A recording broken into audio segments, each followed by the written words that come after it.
everyone, I'm Pratima and today I have Redmi's latest Note 14 Pro Plus with me. If you remember, during lockdown, the Redmi Note 10 Pro came out and that thing was the best mid-range phone at that time. But in the last 3 or 4 years, Redmi's Note series does not have that same kind of appeal, mainly because of the competition. We have iQOO, Motorola, there is nothing, OnePlus is not lineup, and then we have Realme. So many brands offering quite competitive mid-range phones. So can this be Xiaomi's year? Let's find out. So first of all, let's unbox this. By the way, I have this Chinese variant with me because this phone has not launched anywhere else. There you go. We have all kinds of basic stuff. We have the SIM ejector, and then we have a clear case, some paperwork, and then we have the phone. Tan-ta-dan. We have it in this white color variant, but besides the white variant, this phone is also available in a green color option as well as a black color option. Setting that aside, we have a 90-watt charger inside the box. Take notes, Samsung. And if I remember correctly, the last time we used to get a 120-watt charger, so probably a downgrade. And then finally, we have the compatible Type A to Type C cable. By the way, this 90-watt charger can fully charge this phone in under 45 minutes. Okay, now, although I made it feel like I unboxed it just now, but I have been using this device for 2 days. And what I really liked at my first impression is the design. It looks like you're carrying a flagship phone. It looks like the Vivo X200 Pro actually. The gap between a flagship phone and a mid-range phone is getting so much closer every year, and I cannot be more thankful for that. Here you get a glass back and the front is protected by Gorilla Glass Victus 2. Likewise, there's also an official IP68 rating, and that's not it. There's another IP rating as well, the IP69K, which means that you can submerge this phone for up to 2 meters for 24 hours. So it's fair to say that Redmi has actually provided quite premium specs here. The only flagship versus mid-range difference that you get here are these plastic frames. But overall, this is a good design with a nice looking camera layout. The back also has these sort of nice looking patterns, which you cannot feel, but they look quite nice. And overall, I feel like the Redmi Note 14 Pro Plus actually looks better than last year's Redmi Note 13 Pro Plus. But you have to know that this phone is quite hefty. It weighs around 210 grams, which is partly because of its big 6200 mAh battery.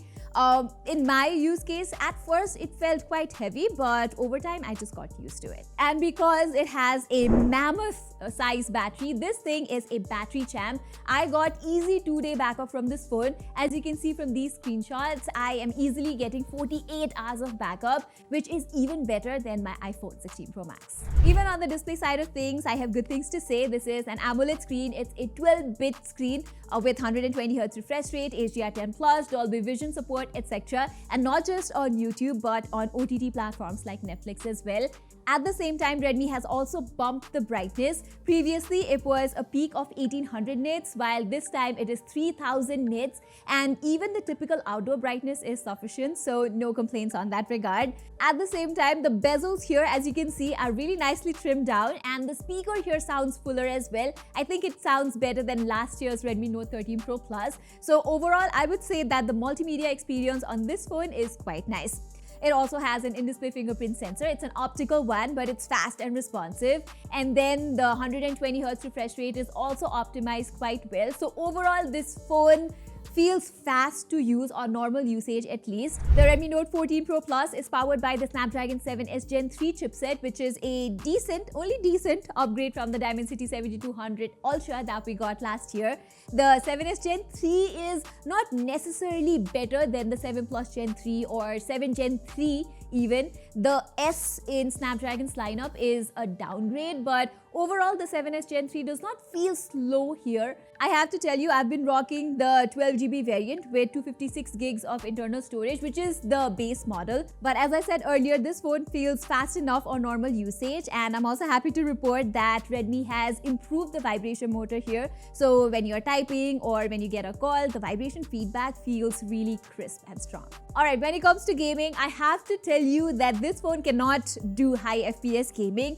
The max it can go is 60 FPS in games like PUBG and Mobile Legends and around 30 FPS in Genshin Impact. But good news is that the temperatures on this phone does not rise. It remains in the cool zone. There is no heating, but considering that this phone will be launched at around 30,000 in India, at that price, you should be getting better gaming performance considering the competition.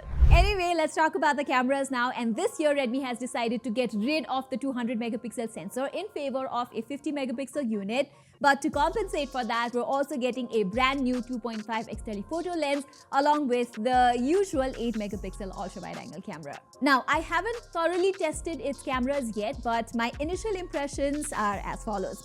First of all, the ultra-wide-angle lens is quite average. The photos from it lacks much detail and sometimes fails to manage good dynamic range too. But the other two sensors are quite good. I actually got some good images from its primary camera. Like with most Redmi phones, you will notice a lot of contrast in the images, but it does not necessarily turn out bad. Mostly, the images are nice and sharp though. But one issue I found is that the main camera cannot go very close to subjects, and also there is no dedicated macro mode here. The telephoto lens shoots some crisp shots though. You can zoom up to 30x at max, and up to 5x you can get some okay images, but anything above that is not very good.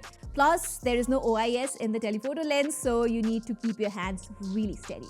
But what this telephoto lens does best is shooting portraits. It can shoot some good portraits with nice subject focus, but I have to tell you, the portraits from it might not be everyone's cup of tea. Even with beautification off, the skin is extremely smoothened. You basically look like a doll from it. Even the selfies have the same kind of beautification. I guess it's because I have this Chinese unit. The Indian unit might not have such an issue. The pictures during nighttime are quite nice though. I like the way the Redmi Note 14 Pro Plus handles exposure and maintains sharpness without even turning the night mode on. Over on to the videography side of things, you get an option to shoot at up to 4K 30 FPS, and here is what the video quality looks like. From the front though, you can only shoot up to 1080p 60 FPS, which is a bummer for a phone at this price range.